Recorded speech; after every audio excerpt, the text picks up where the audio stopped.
सलाम अलैकुम दोस्तों। आज की इस कहानी में आपका खैर मुकद्दम है। दोस्तों, मेरा नाम शालिनी है और मैं 45 साल की हूँ। मैं एक बेवा हूँ। मेरे शौहर कई साल पहले इस दुनिया से चले गए। हमारे पास एक साड़ी का कारोबार है और हमारी माली हालत अच्छी है, इसलिए हमें किसी चीज़ की कमी नहीं।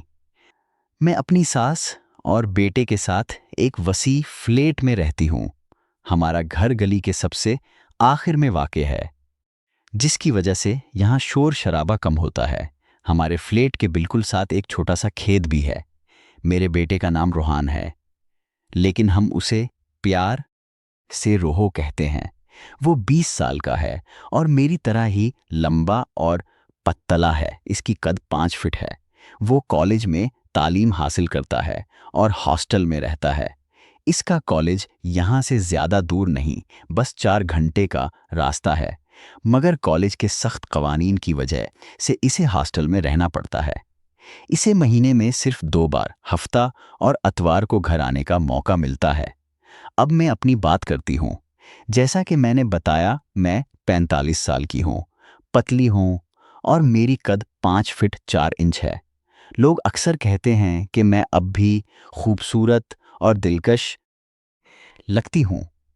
मैं आम तौर पर करता ब्लाउज, स्कर्ट या चोली ही पहनती हूँ और ख़ास मौके पर ही साड़ी पहनना पसंद करती हूँ।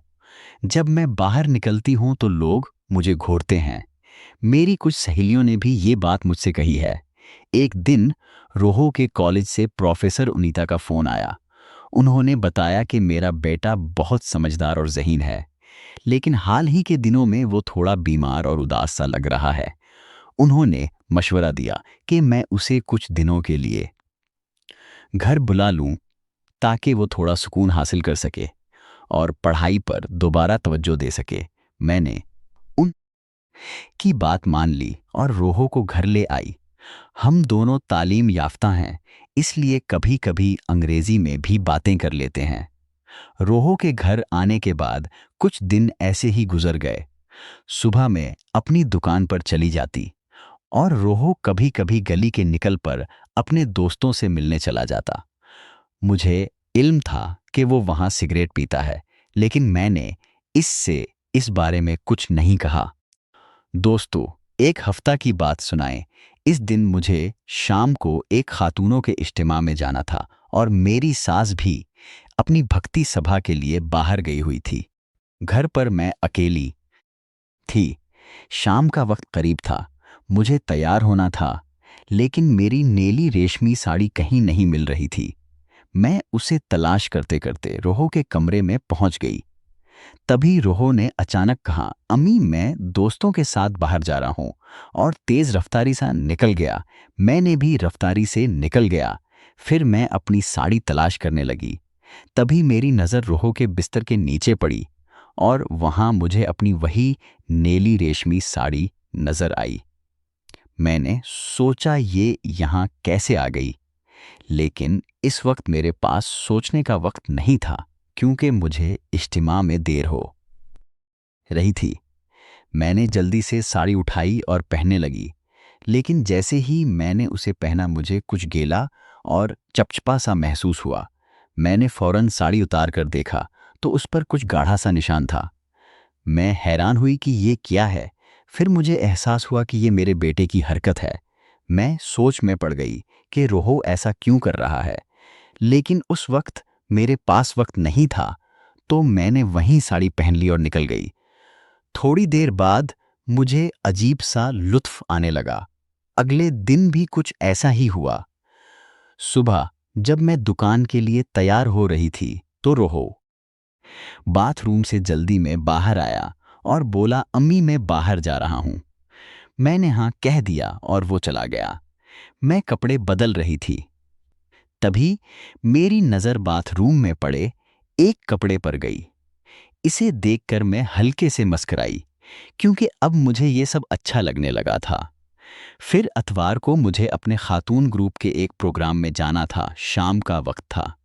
सास सत्संग के लिए गई हुई थी और रोहू अपने कमरे में था। थोड़ी देर बाद वो जल्दी से बाहर आया और बोला, अम्मी मैं जा रहा हूं, मैंने इसे जाने दिया। इसके जाने के बाद मैंने इस का बिस्तर दुरुस्त करने के लिए चादर और तकिया उठाया। तभी मेरी नजर नीचे गई और फिर वही चीज नजर आई। अब ये सब मुझे वाकई पसंद आने लगा था। मुझे अब समझ आ रहा था कि रोहो थोड़ा परेशान क्यों रहता है। शायद उसे ये सब दिलचस्प लगता हो। हाँ, वो अब जुवान हो रहा है, लेकिन मेरे कपड़े क्यों इस्तेमाल करता है? ये सवाल मेरे जहन में बार बार उठ रहा था। फिर मैंने सोचा कि क्यों ना मैं जानबूझकर अपने पसंदीदा कपड़े उसके कमरे में या आसपास छोड़ दूं।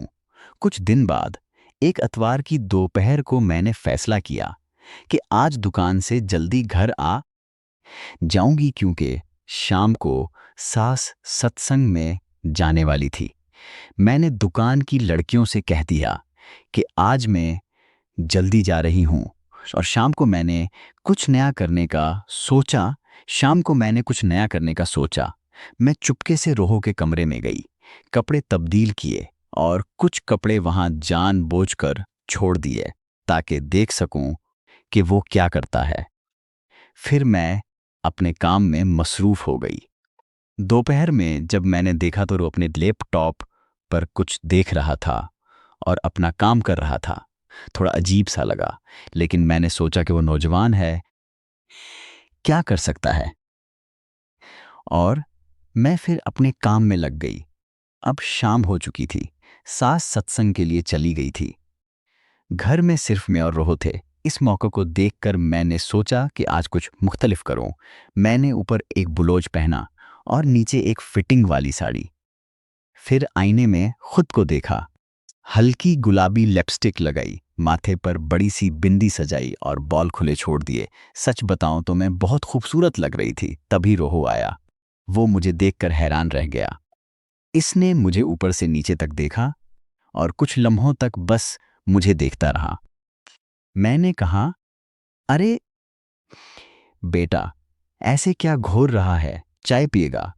रोहो ने जवाब दिया, नहीं, मैं बाहर होटल पर पी लूंगा। मैंने कहा, नहीं बेटा, ऐसा नहीं चलेगा। आज तो मेरे साथ चाय पिएगा। और हाँ, मुझे पता है कि तो सिगरेट पीता है। अगर पीनी हो तो अपने कमरे में पी लेना। फिर मैंने कहा, चल बेटा, गैलरी में चलते हैं, चाय पीते हैं। हम दोनों गैलरी में गए। मैंने उससे पूछा, रोहू, आज तुझे कोई परेशानी तो नहीं? इसने कहा, अब जब आप हो तो मुझे कोई फिक्र नहीं होती। मैंने कहा, अरे मैं तेरी माँ हूं, मुझसे कुछ भी कह सकता है, शायद मैं तेरी मदद कर सकूं। लेकिन उसने कुछ नहीं कहा। हम दोनों चुपचाप खड़े रहे। सामने हमारा खेत था और वहां एक छोटी सी झुनपड़ी दिख रही थी। तभी वहां दो कुत्ते आए। थोड़ी देर बाद नर कुत्ता मादा के साथ खेलने लगा। आप समझ ही सकते हैं। रोहो बड़े गौर से उन्हें देखने लगा। मैंने अचानक कहा, रोहो सुन तो, लेकिन उसने सुना नहीं। उसका सारा ध्यान बस उन कतों पर था। तभी मैंने जोर से कहा, रोहो, अरे तो मेरे कपड़ों के साथ करता है ना? वो चौंक गया और बोला, हाँ। फिर एक लम्हे के लिए घबरा कर मेरी तरफ देखने लगा। मैंने कहा, अरे साफ साफ बोल, मुझे सच जानना है। रोहो शर्मिंदा सा होकर सर झुकाए खड़ा रहा और आहिस्ता से बोला, हाँ अम्मी। मैंने कहा, रोहो, मुझे सब सच सच बताना, बगैर हिचकचाहट के बोल। अगर करता है तो शर्माने की क्या बात है? वो थोड़ा रुका, फिर सर झुकाकर बोला, हाँ अम्मी, मैं करता हूँ। मैंने कहा, रोहो ऐसे नहीं, मेरी आंखों में देखकर बोल। वो चुप रहा। मैंने फिर कहा, रोहो बस एक बार साफ बोल, डर क्यों रहा है? मुझसे डरने की क्या जरूरत है? वो फिर थोड़ा रुका, मेरी तरफ देखा और बोला, हाँ अम्मी, मैं करता हूँ। मैंने कहा, अच्छा चल, आज मैं तुझे सच्ची खुशी दूंगी। रोहो ने हैरानी से पूछा, सच्ची खुशी? मैंने कहा, हाँ रोहो, आज मैं तुझे असली मज़ा दूंगी। चल बेडरूम में आ। वो हिचकचाया, अम्मी। लेकिन मैंने कहा, अरे फिर से टेंशन ले रहा है क्या? ठीक है, पहले चाय पी ले, मैं तेरे लिए चाय लाती हूँ। फिर सिगरेट पी लेना और उसके बाद बेडरूम में आना। हाँ, ब्रश करके आना और जब मैं बुलाऊं तभी आना। मैंने चाय बनाई, 2 कप लिए, एक उसे दिया और एक अपने लिए रखा। उसके कप में मैंने एक खास जड़ी बूटी मिलाई। मुझे पता था कि ये चाय पीते ही उसका मन बदल जाएगा। मुझे ये भी मालूम था कि सास अभी 3 घंटे तक सत्संग से नहीं लौटेंगी। आज हमारी बिल्डिंग के नीचे सत्संग चल रहा था और भक्ति भजनों की आवाज गूंज रही थी। चाय पीते पीते मैंने घर के दरवाजे और खिड़कियां बंद कर दें, पर्दे भी डाल दिए। सिर्फ किचन की रोशनी चालू थी, क्योंकि बाहर हल्की बारिश हो रही थी और अंधेरा सा छा गया था। किचन की दरमियानी रोशनी बेडरूम तक पहुंच रही थी। चाय के बाद रोहो बिल्कोनी में सिगरेट पीने गया। मैंने उसे आवाज दी, रोहो बेटा आजा, मैं तेरा इंतजार कर रही हूं। वो अंदर आया। मैं बिस्तर के पास दीवार से सिट कर खड़ी थी। रोहो मेरे पास आया और मुझे देखने लगा। मैंने उसका हाथ पकड़ा और उसे अपने पास खींच लिया। नीचे सत्संग और भजनों का शोर था और ऊपर हमारे दरमियान एक अलग ही माहौल बन रहा था। थोड़ी देर बाद हम शांत हुए। रोहो बहुत खुश था। आज मैंने उसे जिंदगी का असली सिख दिया था और मैं भी कई सालों बाद इतनी खुश हुई थी। फिर कुछ देर बाद रोहो बोला, उम्मी मैं थोड़ी देर बाहर जा रहा हूं। मैंने कहा, हाँ बेटा जा, थोड़ा घूम आ, तेरी दादी भी अब आने वाली होंगी। थोड़ी देर बाद सास सत्संग से लौटी और बोली, आज मैं नीचे रमा बहन के घर रखोगी। वो अकेली हैं, उनका बेटा और बहू बाहर गए हैं। मैंने फौरन हाँ कह दिया। अब मैं बहुत खुश थी। इत्तेफाक से आज रात फिर से मैं और रोहो अकेले थे। मैंने फौरन रोहो को मैसेज किया, रोहो बेटा अच्छी खबर है, आज रात घर में सिर्फ हम दोनों हैं, दादी नीचे पड़ोस में रखेंगी। रोहो ने जवाब दिया, अम्मी बेहतरीन, आज मज़ा आएगा। मैंने लिखा, हाँ बेटा आज जमकर मज़े करेंगे। उसने रिप्लाई किया, अम्मी एक गुजारिश है। मैंने पूछा, क्या बेटा बता। उसने लिखा, अम्मी एक चीज़ करोगी। मैंने कहा, हाँ बोल क्या। फिर मैंने लिखा, आते वक्त विस्की लेकर आना, आज थोड़ा पाएंगे। मुझे पता है तो दोस्तों के साथ पीता है। रोहो ने जवाब दिया, हाँ अम्मी ज़रूर। फिर उसने लिखा, अम्मी आज तुम मेरे साथ सिगरेट भी पीना, मुझे पता है तुम भी पीती हो। मैंने लिखा, हाँ बेटा जैसा तो कहे वैसा होगा। फिर एक और मैसेज किया, कभी कभी मैं तुझे एक खास सिगरेट भी दूंगी। रात हो चुकी थी। सास नीचे पड़ोस में चली गई थी।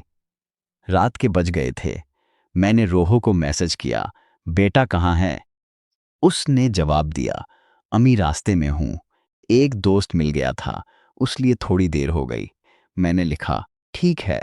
उसने फिर लिखा, अम्मी आज हल्का खाना खाएं। मैंने कहा, ठीक है जैसा तो चाहे। फिर मैंने मैसेज किया, आज तो अपने वालिद की जगह ले, ये मंगल सूत्र मुझे पहना दे। रोहो ने जवाब दिया, हाँ अम्मी मैं पहनाऊंगा, लेकिन तो मुझे अपना बेटा ही बुलाना। मैंने लिखा, हाँ बेटा मैं तुझे अपना बेटा ही कहूंगी। उसने स्माइली भेजी। थोड़ी देर बाद वो घर आया, साथ में पज़ा लाया था और विस्की, वाइन और बियर भी थी। मैंने कहा, रोहो तो पहले फ्रेश हो जा, मैं भी अभी तैयार होकर आती हूँ। मैंने कपड़े बदले और डाइनिंग टेबल सजाई। तब तक रोहो भी आ गया। फिर हमने साथ में पीना शुरू किया। पहले वाइन ली, फिर विस्की पी। अब हम एक दूसरे को देख रहे थे। मैंने अपना मंगलसूत्र निकाला और रोहो को दिया। हमने और विस्की पी और उसने भी ली। फिर हमने मोमबत्ती की रोशनी में डिनर किया। हल्की हंसी, गलासों की टकराहट और मोमबत्ती की दरमियानी रोशनी ने माहौल को खास बना दिया। शायद विस्की का नशा अब चढ़ रहा था। रोहो ने मेरा हाथ पकड़ा, हल्के से दबाया और मुस्कुराते हुए बोला, तुम्हें पता है जब तुमने मुझे मंगलसूत्र दिया तो लगा कि तुमने मुझे हमेशा के लिए अपना लिया। मैंने उसकी आंखों में देखा जहां कुछ उन कही बातें थीं। मैंने आहिस्ता से कहा, रोहो तो पहले से मेरा है, इसमें कहने की क्या बात। इसने शरारती अंदाज में कहा, अच्छा लगता है, मैं हुआ मैं उड़ रहा हूं। हम दोनों हंस पड़े। रोहो ने मुझे गले लगाया और बोला, तुम साड़ी में बहुत खूबसूरत लगती हो। इसने मुझे गौर से देखा और कहा, यह रात सिर्फ हमारी है। मैंने सर झुकाया और उसे गले लगाया। मोमबत्ती की रोशनी, हल्का मौसीकी और हमारे दलों की धड़कनें ही अब हमारे दरमियान थीं। इस रात चांद भी चांदनी बखेर रहा था, जैसे हमारी इस खास रात का गवाह बनना चाहता हो। हवाएं भी हमारी खामोशी में कुछ गंगना रही थीं। मैंने रोहो के कंधे पर सर रखा और कहा, ये रात कभी ना खत्म हो। इसने मुझे और पास खींचा और बोला, ऐसी ही रहेगी। और वो रात हमारी जिंदगी में हमेशा के लिए यादगार बन गई।